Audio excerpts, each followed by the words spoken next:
Alaska is facing a much dire threat from global warming because Alaska is warming at a much faster pace than the rest of the country. Alaska, along with the Arctic, is especially vulnerable to global warming because the effects are more severe to such a cold climate. As the temperature warms, it is causing decreased ice thickness and a shifting terrain displacing much of the indigenous population. In terms of global warming, all three IPCC emission scenarios show warming across the Arctic. Even in the SRES B1 scenario, the best case scenario, during January 2080 to 2099, we see a prediction of temperatures being 10 to 15 degrees Celsius higher.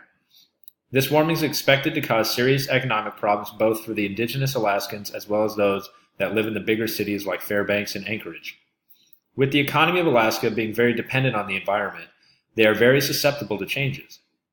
For example, data shows a direct link between ocean conditions caused by climate change and the distribution of commercial fish. This could prove detrimental to those that depend on those fish for food or business. Solutions for Alaska are limited in scope because of the extent of damage already done. The citizens of Alaska are beginning to formally plan a means to adapt to the changing climate. As their economic and environmental situation change, they will have to adapt and look at new solutions. On a more global scale, things look pretty bleak. As I mentioned, even in the best case scenario model, the Arctic is still predicted to warm at an alarming rate.